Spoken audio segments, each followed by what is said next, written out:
Hey, Whoopi, it's showtime. Come on. Hey, come on. Hey, come on. Read the cards. Batman's out there. They're here for a show. You don't want to disappoint the students now, do you? Now read the cards, Whoopi. Okay, good. I'm right here.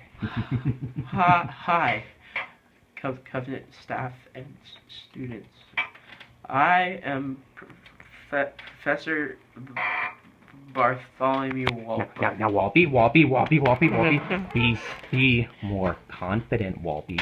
Okay, read the lines. Read them nice and confident, like you mean it. Read the cards. There we go. The Joker's history began not too much longer after Batman's own. He debuted in 1941 and quickly became popular, known for constantly being caught in situations no ordinary man could escape from alive, and yet escaping from these situations.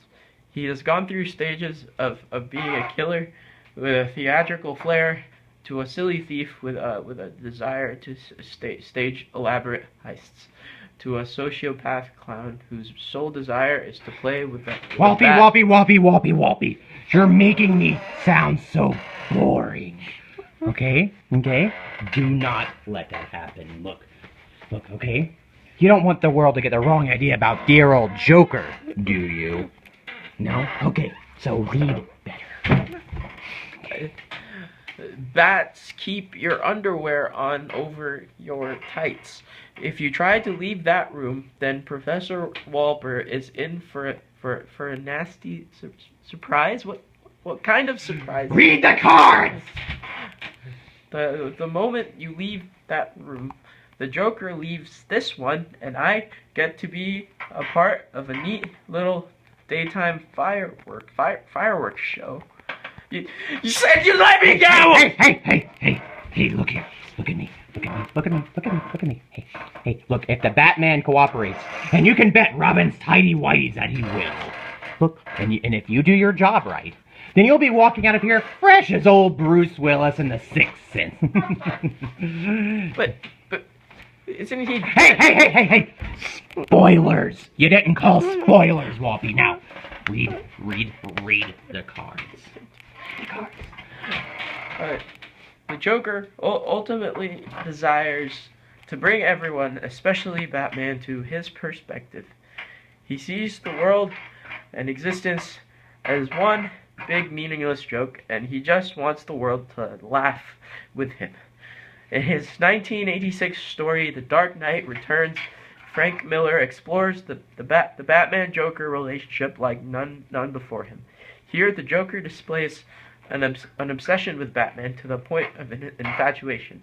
The Joker sees his interactions with Batman as a game to see how far he can push the dull knight.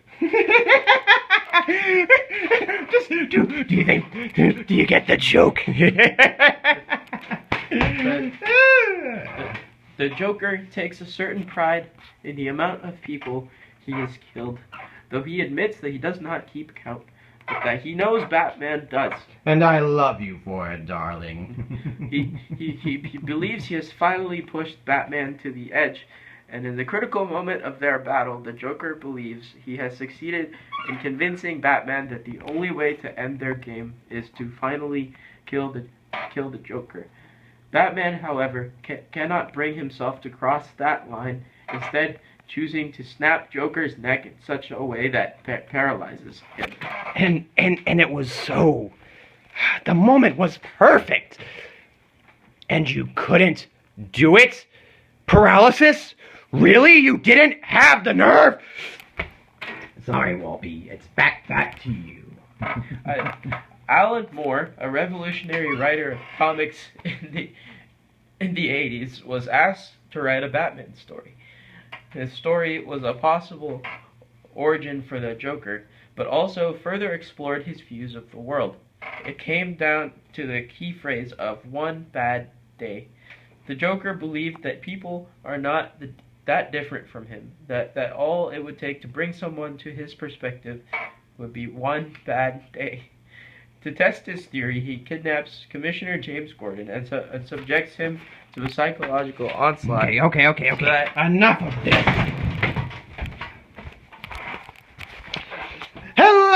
Hello, Covenant College. How's everyone doing this evening? Woo!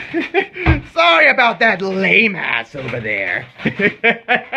You know, he could bore the whole Canada off of Dr. McDougal.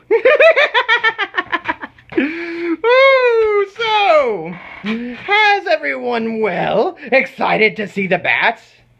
Hey, you over there. Yes, don't think I don't see you falling asleep. Whew, that's so rude during the bats' presentation. Oh, bats, what are you sharing with these pretty little souls? Oh, telling them about how demented I am and how dastardly my crimes are. How crazy the old Prince of Crime drives Gotham City. Who are you sharing those neat little bat snacks with him? Don't leave that room without getting his recipe for a bat nog, folks. Testy, tesky, tisk, tisk, Batman. You should practice a little patience. Now, look, the real reason I wanted to come in was to have a little chat with the students here. You see, as old Weepy Walpy was saying, none of you are all that different from me. You see, your morals, your code, they're a bad joke. Dropped at the first sign of trouble. You're only as good as the world allows you to be. Don't talk like one of them. You're not, okay? When the chips are down, these civilized students here, they'll eat each other. I'm not a monster. I'm just ahead of the curve. And you, Batman, you had a bad day once, and it drove you as crazy as me. Only you won't admit it. I mean, what is it with you? What made you what you are? Girlfriend killed by the mob? Brother carved up by gangsters? Parents commit suicide in front of you? Ooh, it seems I've hit a nerve.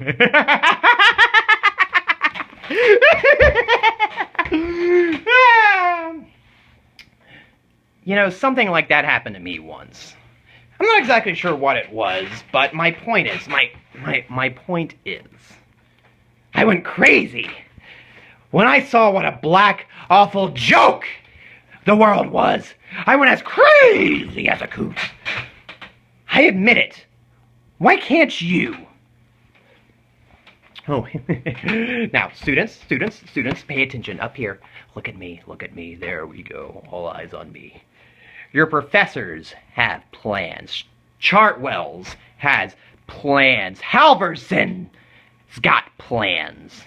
You know, they're schemers. Schemers trying to control their little worlds. You know what I noticed?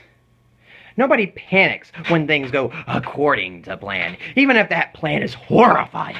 If tomorrow I tell the bagpipe that kid back there, yes, you, yes, Kiefer, is that, yes.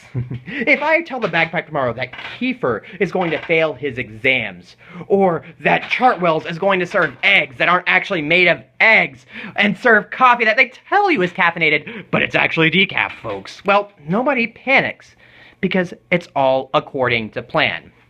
But if I were to tell you that Covenant is building tennis courts when no one at this school plays tennis, well, everybody loses their minds! Introduce a little anarchy. Upset the established order, and everything becomes chaos. And I'm an agent of chaos. I'm here to show everyone how silly their little plans are, because it's all a joke.